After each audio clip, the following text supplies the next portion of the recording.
बहुत समय पहले की बात है। पुराने चाइना के नॉर्थ प्रोविंस में 3 मॉन्क रहा करते थे।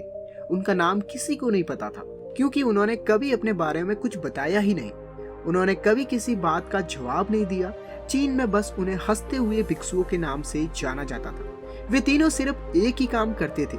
एक गांव में प्रवेश करते, बाजार के बीचों बीच खड़े होते और हंसना चालू कर देते।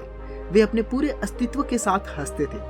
अचानक लोगों का ध्यान उनकी तरफ खींचा चला आता और धीरे धीरे उनके चारों तरफ एक बड़ी भीड़ इकट्ठा हो जाती।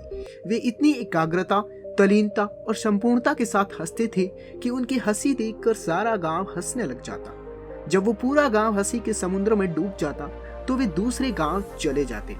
वे ना तो कुछ बोलते थे, ना ही कुछ उपदेश देते और ना ही कुछ शिक्षा। वे जहां भी जाते अपनी हंसी से एक ऐसा माहौल बना देते कि लोग सारे दुख दर्द भूलकर बस हंसने लग जाते। धीरे धीरे चाइना के लोग उन्हें बहुत प्यार करने लगे और वे पूरे चाइना में फेमस होते गए 3 लाफिंग मॉन्क के नाम से। चाइना के लोग उन्हें प्यार करते, उनका सम्मान करते। इससे पहले और उनके बाद कभी भी किसी ने इस तरह से प्रसार नहीं किया कि जीवन एक हंसी होना चाहिए और कुछ नहीं। वे विशेष रूप से किसी पर नहीं हंसते थे। वे बस हंसते थे जैसे कि उन्होंने ईश्वर के मजाक को समझ लिया हो और उन्होंने एक शब्द का उपयोग किए बिना पूरे चाइना में इतना आनंद फैला दिया जितना आज से पहले किसी ने ना फैलाया हो।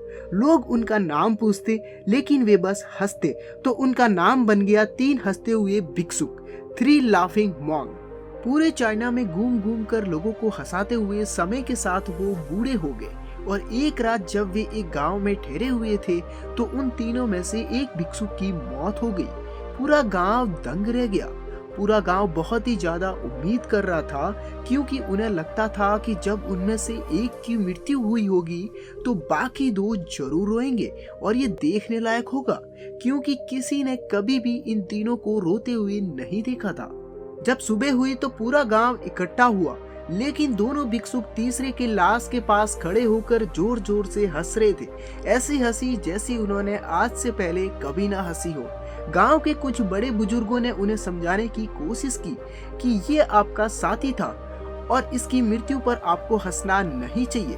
तब पहली बार उन भिक्षुओं ने लोगों से बात की और कहा, हम हंस रहे हैं क्योंकि ये आदमी जीत गया। हम हमेशा ये सोचते थे कि पहले कौन मरेगा, लेकिन इस आदमी ने पहले मरकर हमें हरा दिया।